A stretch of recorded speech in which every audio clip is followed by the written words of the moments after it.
So about wow, massive those days gone. Just tell me some things and some little elements of develop peace in our people and kindness, and it's just so some little things that add up and lead up to a life like that. We end up a showing a theme life. And because at time they full up of them something there. And him just run with it and carry it straight through. So we try to pick up them little bits and traits here at the runnings and what with let's go. I'm gonna judge. Bam! Good day, judge. I'm gonna judge long time for no reason, sir. Um sir, what I want to figure out is your life has seem to be conflict free and everybody go through things. So what were some of your techniques, approaches, philosophy, idea, principle where you maintain the peace, even in your professional zone and the judgment, your police career, teacher career, and your personal life? How you maintain the peace? Being at peace with yourself, for example, you attain that kind of peace.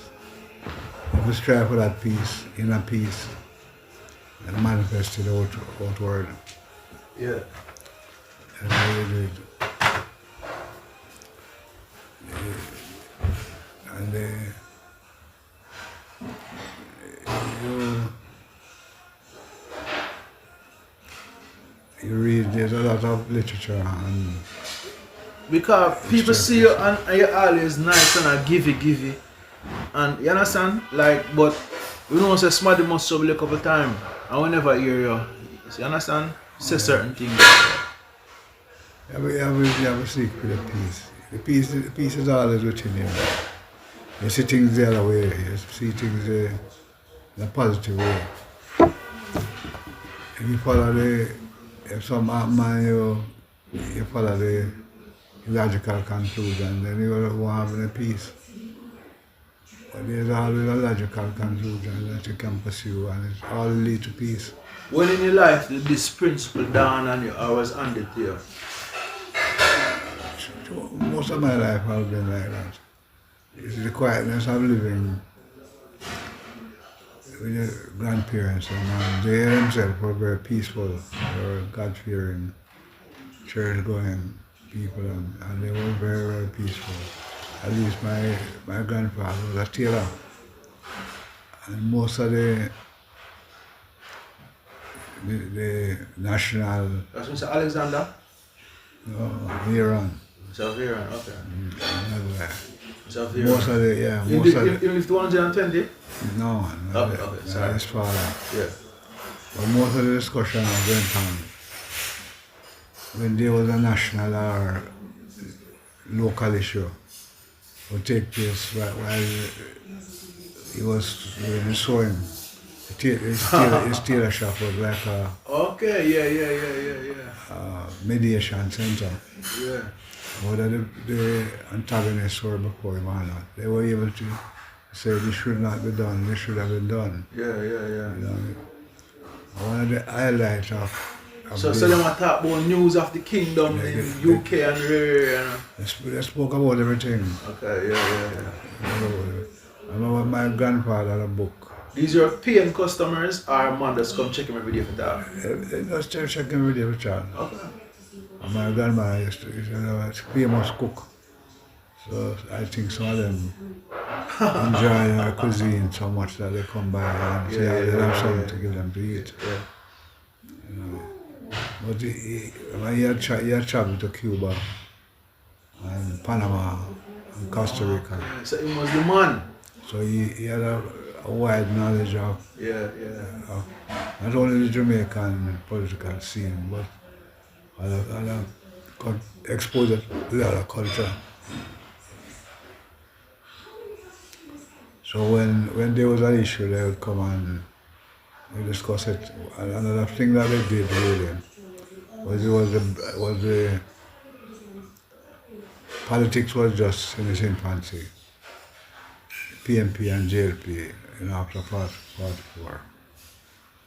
So most of the people want to find out about politics and They discussed who should vote for, what the policies were. So that was a means of finding a solution to problems that existed. How old was Uncle Vernon at that time? About It was about 1970s, 60s. okay. But Sorry. I remember the local MP at the time. Sorry. Yeah, sorry.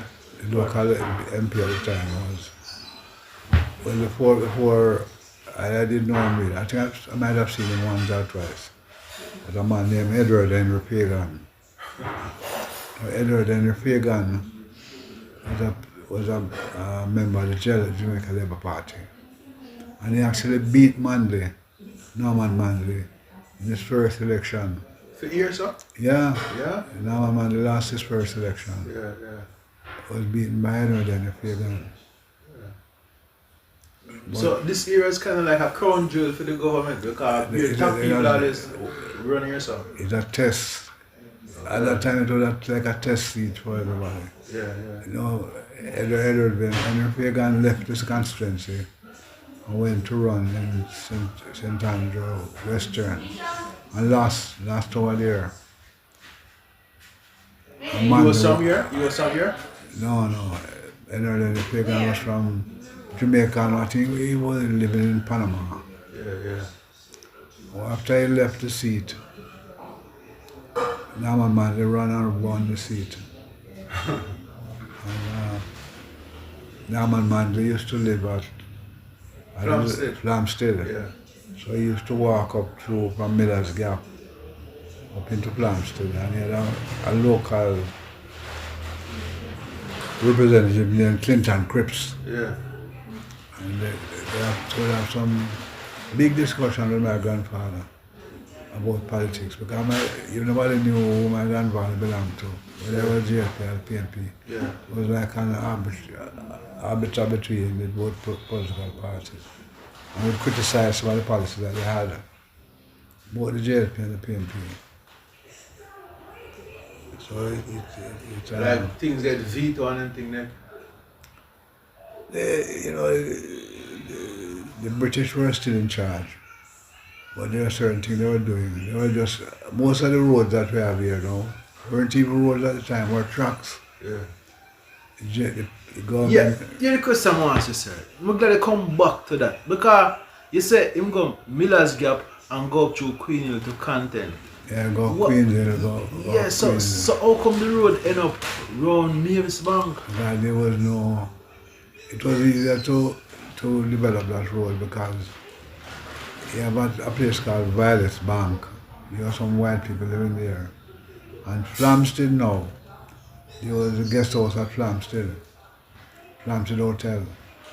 And you had the governor bought the property at Bellevue. Bellevue. Yeah. Bellevue property. So logically that they'll put the road around that side. And then you have Mavis Bank was growing. Oh, faster than Dallas. Okay. Yeah, and most people of influence live in that area. So Mavis Bank was more buzzy than Poppy at one time. I wouldn't say that. But Mavis Bank had its own. If you had Keebler Bun was living up there in Mavis Bank. You had Magyans, you have Manley at Bellevue. Okay. Yeah. A lot of people have a lot of influence were living in that area. Yeah. Now we're going back to the piece. Yeah. The piece. One of the things that I noticed very early is that when there was a dispute in the community, and it arose primarily dispute about land boundaries, that they would come to my grandfather and some other people would meet and they would go and look at the land and they would probably fix the boundary once and for all. Yeah. They didn't have to go to court. Okay. It was just after years people started to go to court. Yeah. But yeah, the people would say, And if a man is going to buy a piece of land from somebody, we take the witness them to the purchase of the land. Would be people people in the community who are peaceful. So you go and mark out the land, the boundaries of the land that he's selling. And more or less a house part or a acre, what they believe was a acre. They don't get a survey. They just mark it out and plant like a line fence. Yeah. There's Some some fruit tree. grow stake. No, grow stake. Okay. Stick they plant and grow. Those don't use by the people. It's a tree that grow. It has no useful purpose. Okay. Except for serve as a border. And just to serve as a border for that. Okay. Okay. Grow steak. Grow stake. Yeah, yeah. Noted one was, I remember the name of it was Maranga. Maranga plant. They cut the maranga stick and plant it. And it will grow from the stick. Yeah. And that will be the natural boundary. So in years to come, Yeah. they'll go back and say this is the boundary or so. That is the So boundary. no survey a government business. No, Okay. they don't go into that survey. And they write up the receipt. Who intelligent people in the community would write up the receipt for the purchase, like my grandfather would write up the receipt. What was more like £5 or £10, I believe. And the same thing happened when people were old, like have a lot of children, Yeah. and they were getting old, and they want to give each child a piece of the land. Yeah. They spend like a Saturday morning or a Sunday morning and go around and mark out the land. So you get this piece here from here, so to there, so to there, so to there, so. Yeah. They find out the corners, the four corners of the land. And you know that John will get that piece, Mary will get that piece, and they'll plant a grow stake. Yeah. So that created a peace. In the years to come, people will go, so well, I was there when the land was pointed out, and Mary got this piece and John got this piece. Yeah. You know what I mean? Noted on some paper and some title business and something. Okay, yeah. So you seen all that coming up now, you know, say. The people them solve the problem themselves. Okay. Avenue of Chris solving the problem. If you had another thing that you know is that when you had people there have a lot of stock, cows and goats and pigs, and they will get away and damage people's cultivation. Same people that used to go there and they put a valuation on it and draw a valuation agreement. Yeah. And so you pay the man £5 for him ground. Yeah. You know, so they have a way of various ways to solve the one problem. In the family also you had, like somebody was getting married, and you have a lot of children and one of them was getting married. They would meet and say who giving a pig, who giving a chicken, Yeah. who giving a goat, who go and buy the rice, who go and cook. That the name Dory at the time? Eh? No. Well, it's a kind of door, yes. No, what was the name? What was the name of it? It was an arrangement. Okay. They pick up who was going to be the butler. The butler now will be the one who, when they cook the food, they put the food into what they call a butler room. And they'll select. And it was the men. Men would go in the butler room, and then when you get your food, the men would serve it from the butler room. Rum, you'll get rum from the butler room, food from the butler room, drinks from the butler room, ice from the butler room, and they'll make it up. You would make out the butler room. It was very organized. You know, nobody had no problem.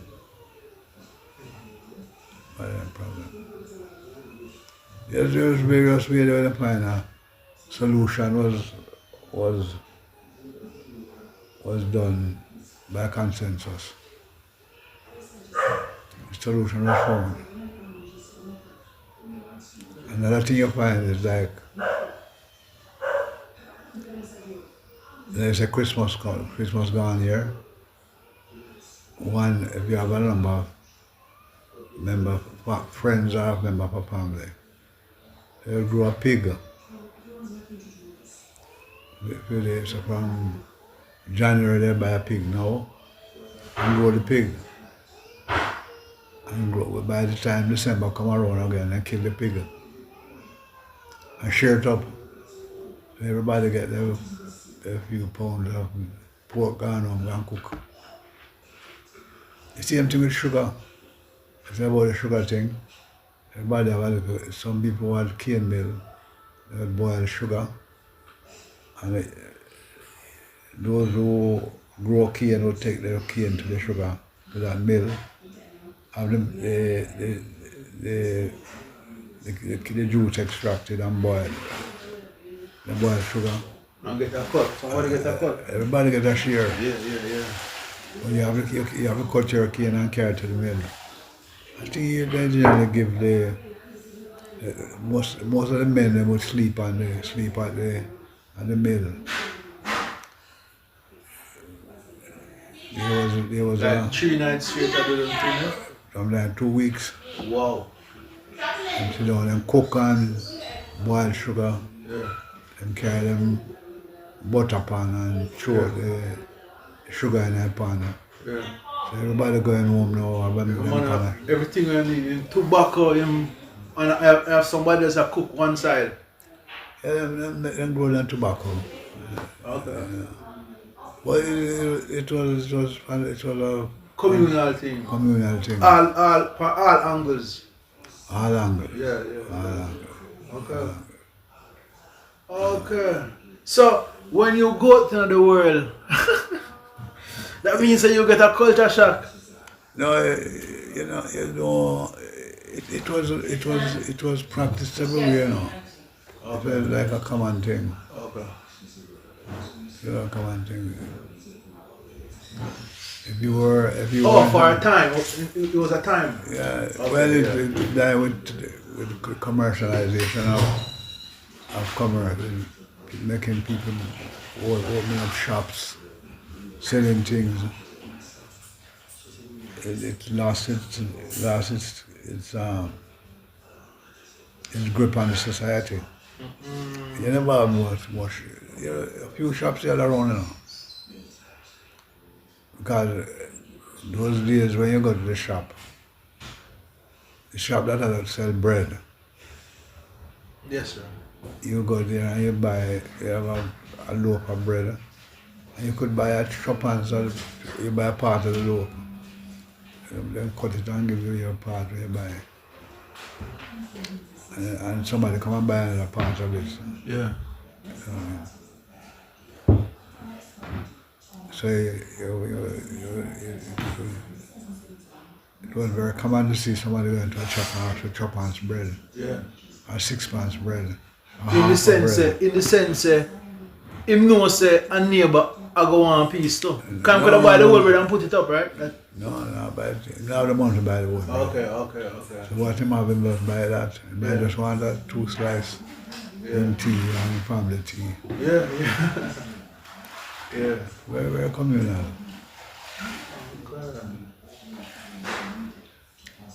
So like the whole stockpiling and commerce and business. That was not. Yeah. That so wow so well, If you want something to buy, yeah. you had a shop. You had a shop at Miller's Gap. I was going towards Constitution Hill. The name is Williams, he used to run it. He had a shop up Dallas here, Mama Jane had a shop there, Brother G had a shop. Over by Duck Pan, he had a shop. Fall Pass, he had a shop. But sir, what I get for understand, sir? Shop was for people who wanna really live good. Not own enough. As in, if you don't live good with people, then you have to go shop. But you have to live good. And that may I pick up. No, you have to live good enough because if you go shop, because I'll tell you something now. Most of the people that went to the shop didn't even have the money to buy the thing outright. So what you call that thing called trust. When you say trust me half a pound of flour, or trust me a pound of flour, Yeah. or trust me a pound of rice. Alright, my understanding of what happened so far is that the barter system and the what the word minimalist type of life. It's like a love thing and then the money thing come in and everything change like No, capitalist business change. what happened now is that if you look at it one way, if you had Papine and that way was the commercial center for Dallas and downtown. And you go to Papine to buy, you have a shop and you want to buy something for your shop, you can't buy a bag of rice, because a bag of rice was about £100. So unless you have a donkey or a mule to convey it to Dallas. And the roads weren't as good as, very bad. There are trucks really. And you take that pound of, that bag of rice to Dallas to sell. It might be with you for about like 6 months to 9 months. Okay. And nobody was buying rice more, so, Yeah. you know what I mean. So it will depend on going and dig up on the yam or cassava Yeah. or a cocoa. They find various ways of existing. Alright, It so was back to testing that question.